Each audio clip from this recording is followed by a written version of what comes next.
The clock on the hospice wall reads 20 minutes past 2, and the nurse leans down close to the old man's ear, her hand cupped, so the words go nowhere but into him.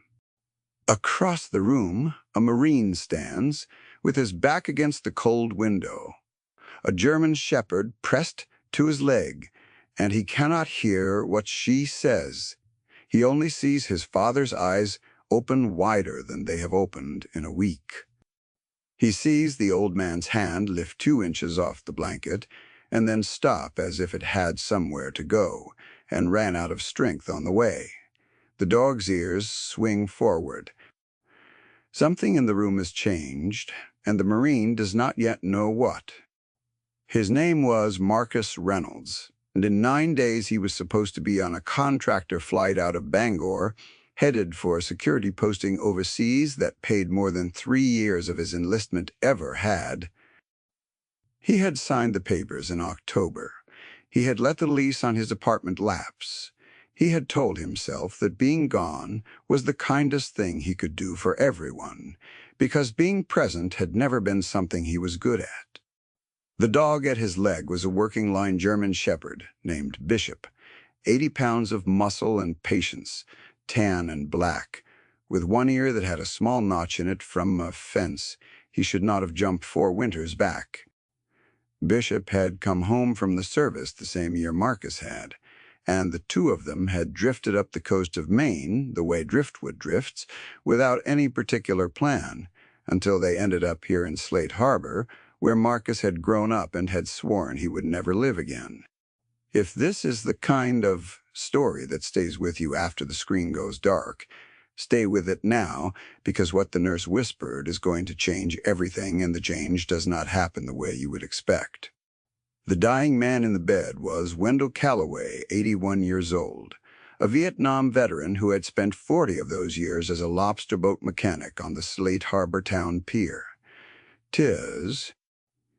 He was Marcus's father, though for most of Marcus's adult life, that word had been more of a fact than a feeling.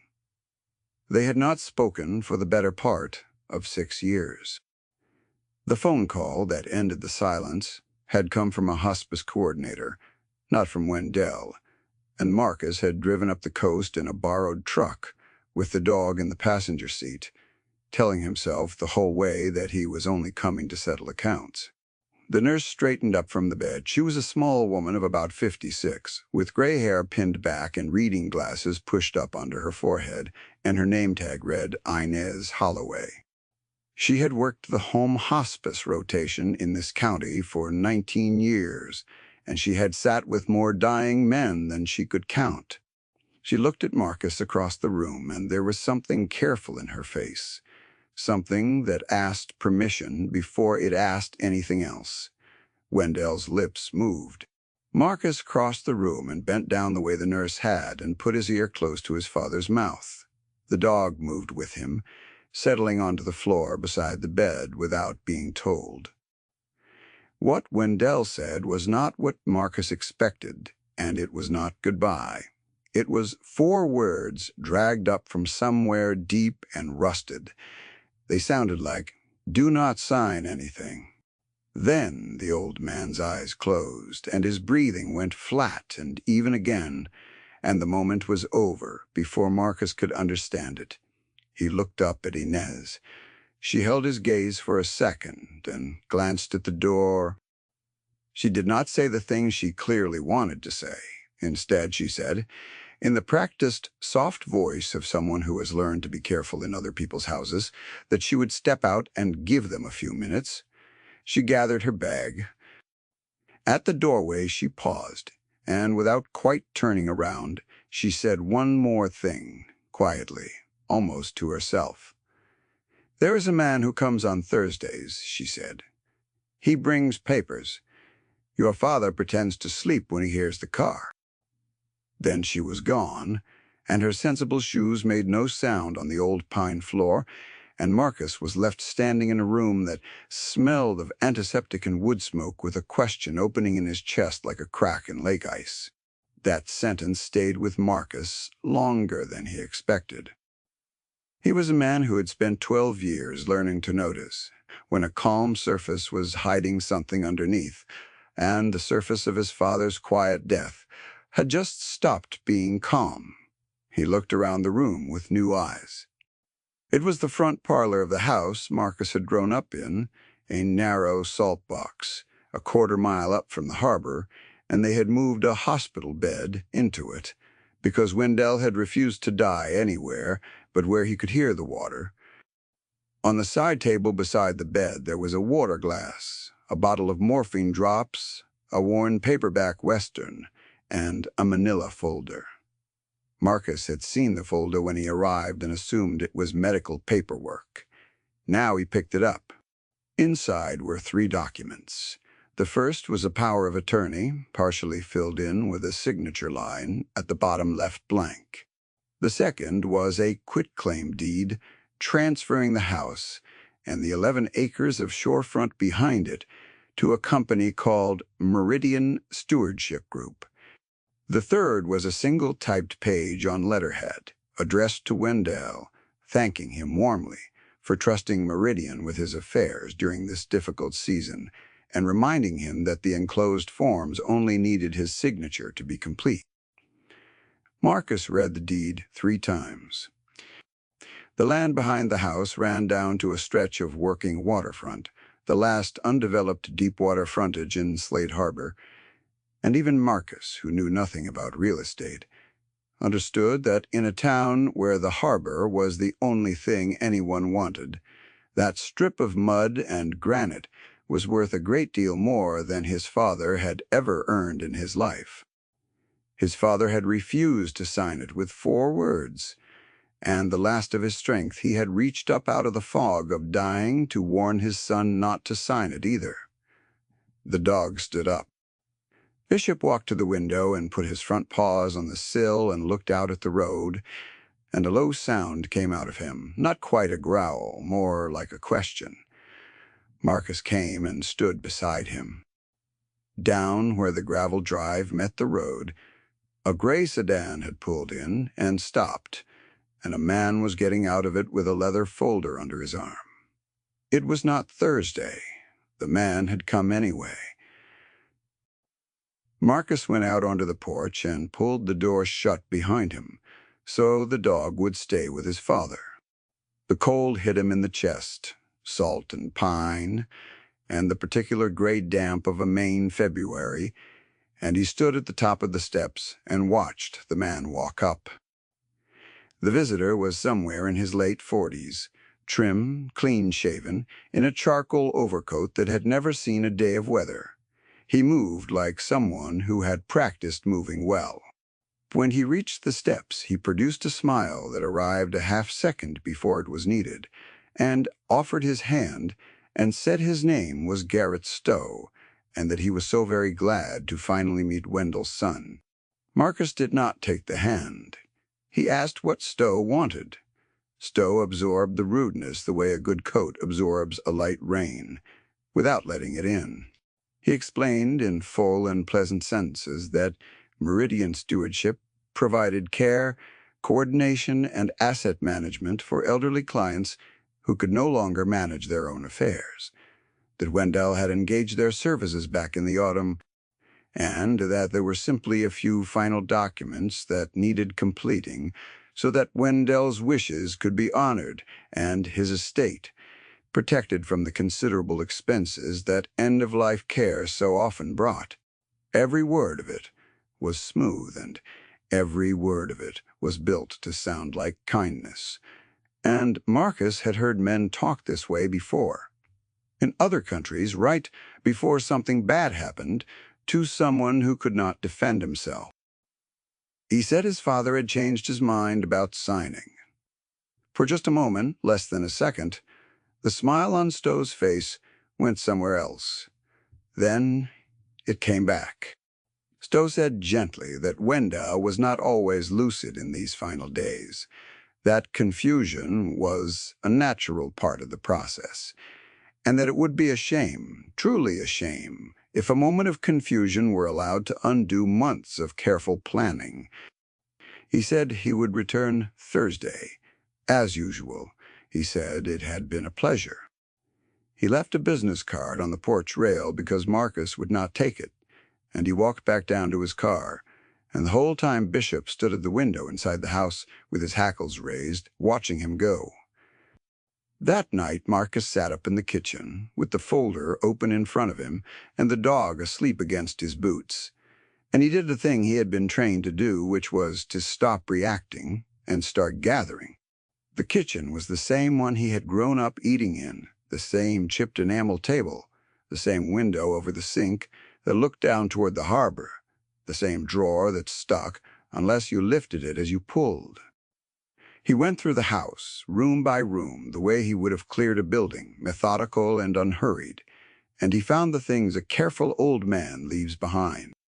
In the bottom drawer of the desk in the hall, he found 6 months of his father's bank statements, held together with a rubber band gone brittle with age, and underneath them a coffee can heavy with coins and a paid-off boat loan from 1991, and a faded photograph of a young Wendell standing on a pier with a child on his shoulders that Marcus realized after a moment was himself.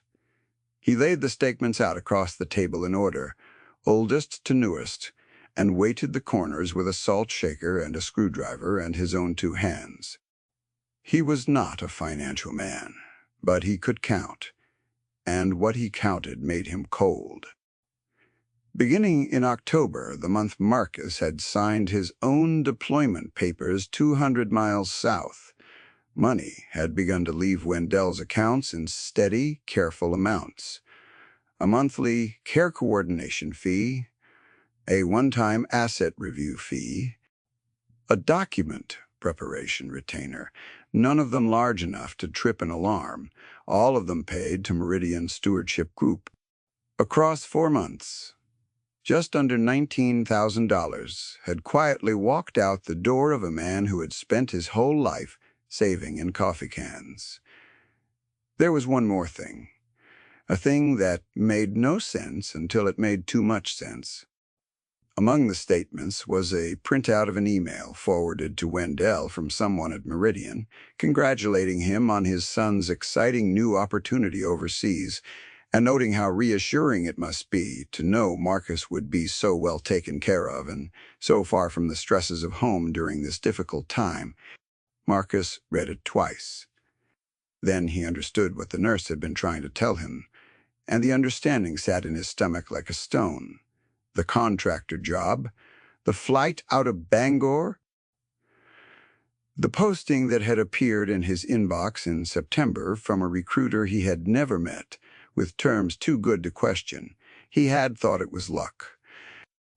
He had thought in the small, bitter way he thought about most good things that he did not deserve it, but would take it anyway.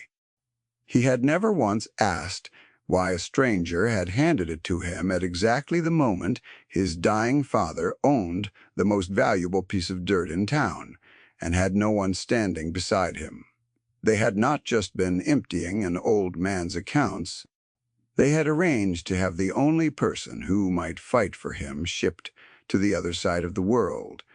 Marcus sat in the cold kitchen for a long time. The clock ticked. The dog breathed against his boots. Somewhere out in the dark, the tide came in and went out, the same as it had every day of his childhood, the same as it had on every day he had spent trying to forget this place. He thought about the lease he had let lapse, and the apartment he no longer had, and the flight in 9 days that he had been so relieved to be taking. Years of leaving had taught him that the cleanest thing was to be gone before the hard part came. Years of something else, something he could not name yet, had begun to teach him the opposite. In the morning, he did not call the recruiter to confirm his flight. He called a number on a card he had kept folded in his wallet for 3 years, a retired gunnery sergeant named Abel Pruitt, who ran a small veterans resource office 2 towns over, and who had once told Marcus that if he ever needed anything, he should not be too proud to ask. Marcus had never asked. He asked now. He told Pruitt the whole of it, the folder, the deed, The bank statements, the man in the charcoal coat. Pruitt listened without interrupting, which was its own kind of gift, and when Marcus was finished, there was a silence on the line, and then Pruitt said one word, which was meridian, and he did not say it like a question. That answer stayed in Marcus's head longer than he expected. Pruitt had heard the name before.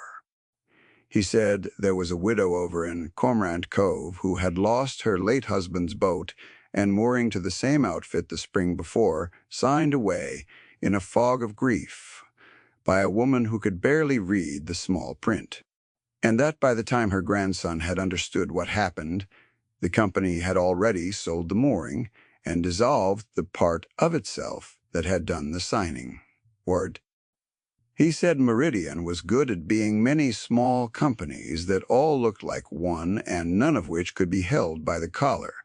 He said evidence was the single thing that ever frightened men of that kind, evidence and the sort of light they could not turn off. Then he said the thing that decided it. He said, "You are not going to win this by being angrier than him.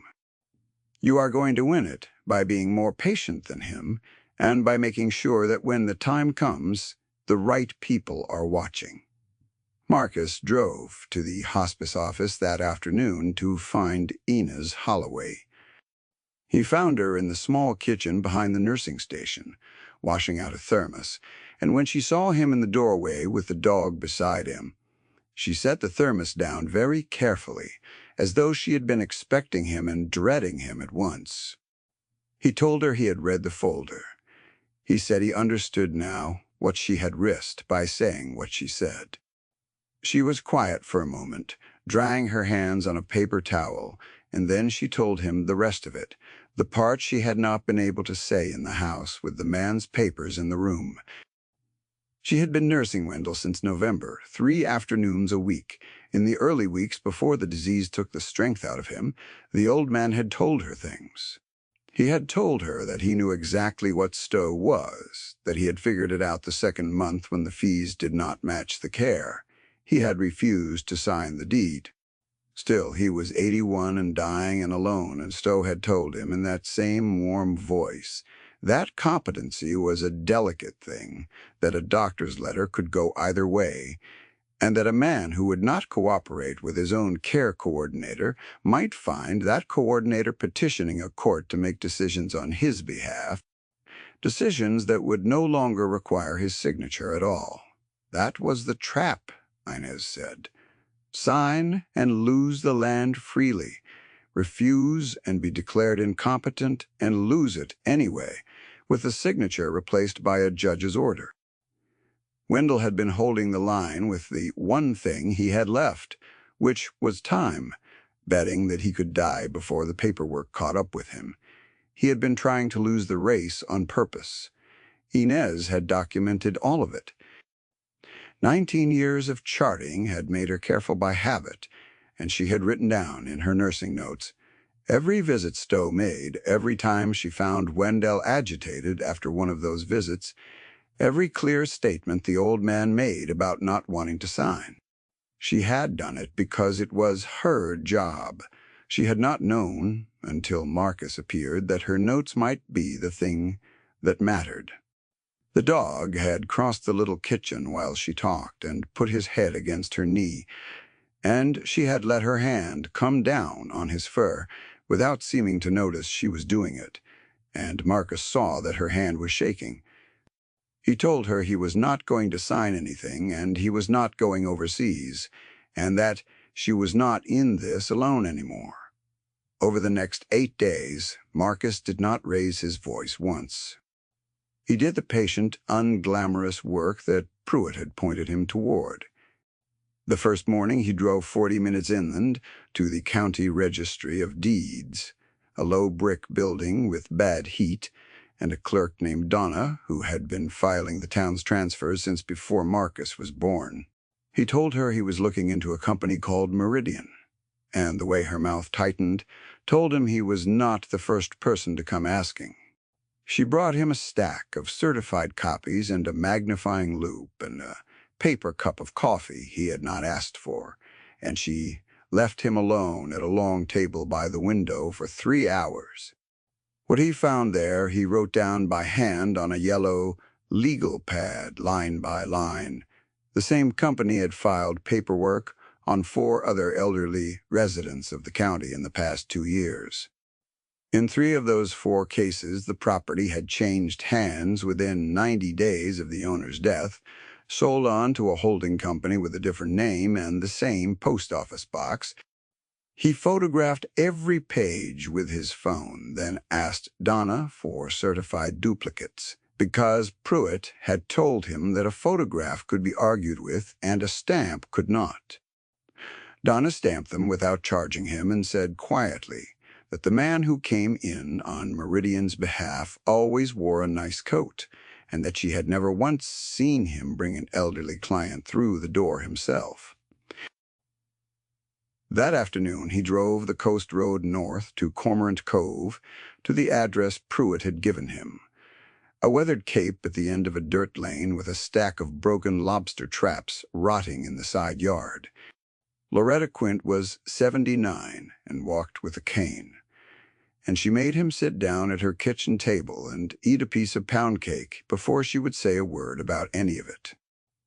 Her grandson, a lean young man named Dell, who crewed on a dragger out of the cove, leaned against the counter with his arms crossed and let the old woman talk.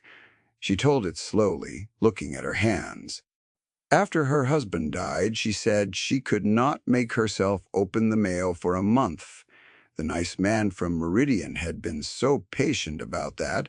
He had brought the papers to her, read them aloud to her in that gentle voice, told her it was all just to keep the boat and the moorings safe from the taxes she would never be able to pay alone. She had signed where he pointed because she trusted that a man who spoke that kindly to a widow could not be lying to her. By the time Dell got home from a 6-week trip and made sense of it, the mooring her husband had held for 50 years had already been sold to a stranger. Her voice did not break when she said it. She had done her crying. She just turned her coffee cup a slow half-circle on the table and said she only wished someone had warned her in time, and Marcus thought of his father pretending to sleep when he heard a car in the drive, and of a nurse who had decided not to let that happen to one more old man. Dell agreed to put his grandmother's story in writing. He walked Marcus out to the truck afterward and stood for a moment with his hand on the dog's head. And he said that if there was a way to make that man answer for it, he wanted to be standing in the room when it happened. Marcus told him he could not promise the room. He could only promise the paperwork. Dell said the paperwork would do. He brought Dell's signed account and the bank statements and the stamped registry records to a legal aid attorney in the county seat, a young woman named Priya Sundaram who took veterans' cases for almost nothing because her own father had been one. She cleared the lunch off her desk and spread everything across it and went very still, reading the registry pattern twice. Then she said that what he had was not yet a case but was the skeleton of one, and that what would turn it into a case was a clear, documented, witnessed statement from Wendell himself, made while he was lucid, refusing to sign and explaining why. The trouble was that Wendell was running out of clear hours. The disease was tidal now. He surfaced in the early morning, sometimes for an hour or two, and then went back under. So they did it in the early morning. Inez arranged her schedule to be present. Priya came up the coast before dawn with a notary and a small recorder. And on the 9th day, the day Marcus had been scheduled to fly out of Bangor, while a contractor flight he was no longer on sat empty of him on a runway 200 miles away. His father woke up clear-eyed in the gray first light with the sound of the tide coming through the window. The room was crowded and quiet in the half-dark. Priya had set the small recorder on the side table, next to the morphine drops and the worn paperback Western. The notary, an older man named Foss who did real estate closings in his day job, stood near the foot of the bed, with his stamp and his seal, having driven up in the cold for no fee at all once Priya told him what it was for. Inez stood at the window where Marcus had stood that first afternoon. Pruitt stood by the door in a pressed shirt, hands folded in front of him the way men of his generation stand at a graveside. Marcus knelt beside the bed. The dog lay along the length of it, his chin on the old man's forearm, and Wendell's free hand found the dog's ears and stayed there, the fingers moving slowly through the fur, as if that small motion was the thing anchoring him to the surface. Priya asked her questions gently and plainly.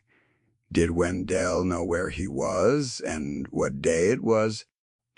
He said he was in his own front room and that it was a Tuesday and the tide was going out, and Inez checked her watch against the window light and gave the smallest nod because the tide was in fact going out.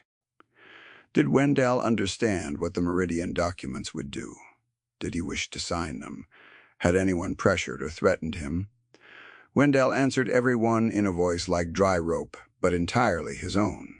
He said the man in the coat had told him a judge could take his mind away from him on paper if he did not behave, and that he had decided he would rather a judge call him crazy than let a thief call him agreeable. He said the land had been his father's before. It was his. 11 acres bought with money earned, hauling traps in water cold enough to stop a heart, and that it would go to his son when he was gone, and that no smiling man in a good coat was going to talk him out of the only thing he had ever managed to keep. He said it was his to give, and he had decided where it was going.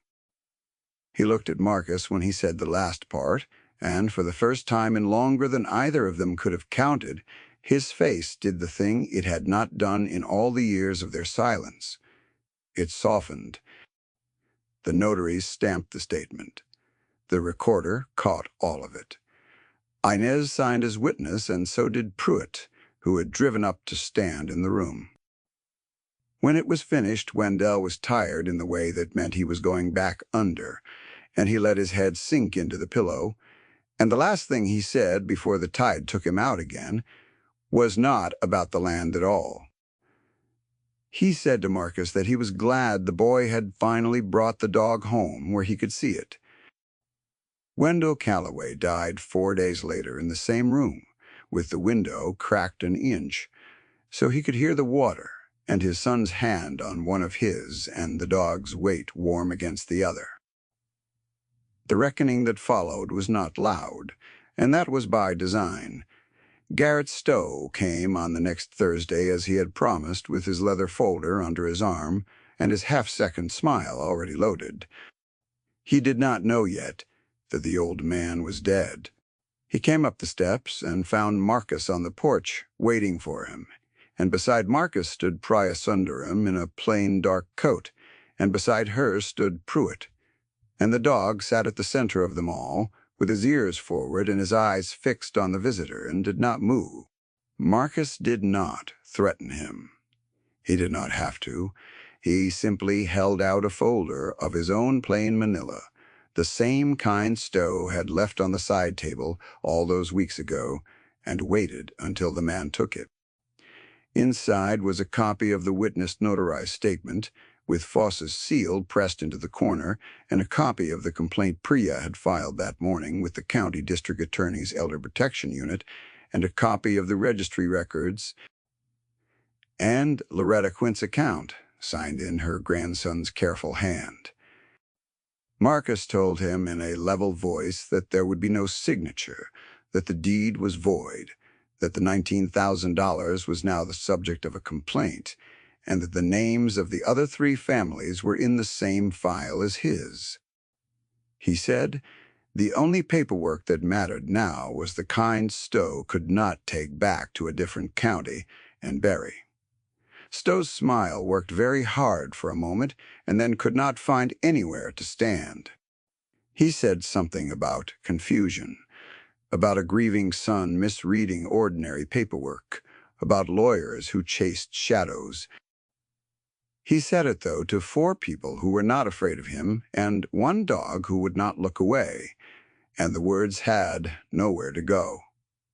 He gathered himself. He said they would be hearing from his attorney. Then he walked back down to the gray sedan, and he did not come to Slate Harbor again. Meridian Stewardship Group did what such companies do. It did not fight in the open. Within a month, the part of it that had signed Wendell's papers had dissolved, the way Pruitt had said it would, folding itself into a different name in a different county. This time, the documents had gotten out ahead of the dissolving. Priya's filing, with Inez's 19 weeks of careful nursing notes attached, with the registry pattern attached, with Loretta Quint's matching story attached, had reached the Elder Protection Unit before Meridian could vanish. The district attorney opened a case. The $19,000 was eventually returned, not quickly and not all at once, but returned. Loretta Quint's stolen mooring became part of the same investigation. Her grandson wept at the kitchen table when he heard. It was not a courtroom triumph with a gavel and a crowd. Marcus had wanted that in the first hot days, had wanted to see the man in the charcoal coat answer for it in front of the whole town. He did not get that, and Pruitt had warned him he would not. What he got instead was quieter and harder, and in the end, larger. He got the land kept in the family. He got an old woman, 2 towns over, made whole. He got a predator's name written into a file that would follow it into whatever county it tried to hide in next. He got, without ever raising a hand, the thing his father had spent his last strength asking for. The work of it changed something in him that he had not gone looking to change. Slate Harbor, the town he had sworn never to live in, had turned out while he was not paying attention. When word got around about what Stowe had tried, the harbor closed around its own, the way a cold place learns to close around warmth. The man who ran the boatyard, a barrel-chested old Coast Guard man named Sully, came up the hill one gray afternoon with 2 of his nephews and a truck bed full of pressure-treated lumber, and rebuilt the rotten porch steps Wendell had never gotten to. They worked through the cold until the light went, and when Marcus tried to pay them, Sully waved him off and said Wendell had pulled his engine out of the rocks one November in a storm that should have killed them both, and that a man did not put a price on the steps of a house like that. He clapped Marcus on the shoulder hard enough to stagger him and told him to come down to the yard. There was always work. It did not stop there. A woman from the church left a casserole on the porch rail and a note that only said, "Your father fixed my husband's engine for 30 years." The men who fished out of the town pier nodded to Marcus now when he passed, a thing they had never done in all the silent years before. Someone left a cord of split wood stacked against the shed without a word about who. The dog took to lying on the top porch step in the afternoons like he was keeping a count of who came up the hill, and the answer for the first time in Marcus's memory of that house was people. The harbor master, an old friend of Wendell's named Calvin, came by himself one evening and stood at the bottom of the steps with his cap in his hands and told Marcus that the mooring below the property was his. Now, if he wanted it, that it had been Wendell's for 40 years and ought to stay in the family, and that he would be glad to see a Callaway boat on it again. Marcus had come north to settle accounts and leave. He stayed instead. He could not have said the exact morning the decision got made, because it did not arrive as a decision. It arrived as a string of mornings in which he simply did not leave, in which he woke in his father's house, with the dog at the foot of the bed and the tide coming through the window, and went down to the harbor and found that there was work for a man who knew engines and people who were glad he knew them. He took over the corner of the boatyard that his father had worked out of for 40 years. He hung the old tools back on the pegboard where they belonged, each one in the painted outline Wendell had traced around it decades ago, so a borrowed wrench always found its way home. He found the old man's handwriting on the lid of a parts bin, a careful list in pencil, gone soft with age, and he left it there. The dog came with him every day and lay in a square of sun on the concrete floor and watched the door. And the lobsterman who came in for a fuel pump or a fouled prop got used to the German Shepherd the way you get used to a thing that has decided you are worth guarding. They started leaving the door propped so the dog could come and go, and the dog learned the whole length of the pier, and not one of them ever again came up the hill to that house, meaning the family harm. Inez Holloway came by the yard one afternoon in the early spring off her rounds and stood in the open bay door with the harbor bright behind her. She had retired from the hospice rotation. She said 19 years was enough. She had a granddaughter starting nursing school in the fall, and a garden that had gone wild while she sat with dying men. She did not stay long. Before she went, she put her hand on the dog's head, the way she had that first afternoon in the kitchen, and she said to Marcus that she had sat with a great many men at the end, and that the thing they almost all wanted, when the talking was nearly done. She said his father had died, knowing that. She said not all of them got to. Then she walked out into the spring light, and Marcus watched her go, and the dog leaned against his leg. He never did learn the exact words she had breathed into his father's ear that first afternoon. He asked her once, near the end of her visit, and she only smiled and said it was between her and Wendell, the way some things ought to be. He knew the shape of it, anyway. She had told a dying man that his son was about to be sent away, and that the papers were closing in, and that if anything was going to be saved, it would have to be saved now. She had risked her work and her license to lean down and say it because she had decided, across 19 years of sitting with the dying, that there were some silences worth breaking. That was the whisper. 4 words from his father and 1 warning from a nurse, and a man who had spent his whole life leaving had turned around in a doorway and stayed. The land ran down behind the house to the water, 11 acres of granite and spruce and tidal mud, the last working waterfront in town, and on a clear evening, Marcus would walk it with the dog before the light went. He would stand at the bottom of the slope where the mud met the granite and watch the boats come in, and he would think about how close he had come to being on the other side of the world when this was decided, how a stranger's generous offer had almost carried him out of his own father's last fight. Bishop would range out ahead of them along the shore, nose down, then circle back, then range out again, checking the edges of things the way a working dog never quite stops doing. The notch in his ear caught the low sun. He was older now, gray coming into the black of his muzzle, but he had come through it all whole, the way Marcus had promised himself the dog always would. You may have someone in your own life who has been quietly losing a fight you never knew they were in, holding a line alone because they did not want to be a burden, because they were too proud or too tired or too sure that no one would come. Most fights of that kind are not lost to the enemy. They are lost to the people who looked away, or who left, or who told themselves that being gone was the kindest thing. It is never too late to turn around in the doorway. The warning, when it comes, often comes in a whisper from someone with everything to lose by saying it. And the only thing that decides how the story ends is whether you bend down close enough to hear it, and whether, having heard it, you stay. May God keep watch over the ones you love who are growing old. May He give you the courage to come home before the asking has to be done in a whisper. And may there always be, at the foot of your bed and at the edge of your land, some patient and loyal thing that has decided you are worth guarding.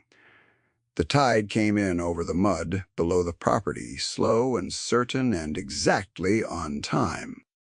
The dog came back from the shoreline and sat down beside the man, and the two of them watched the last boat tie up at the family mooring as the harbor lights came on one by one.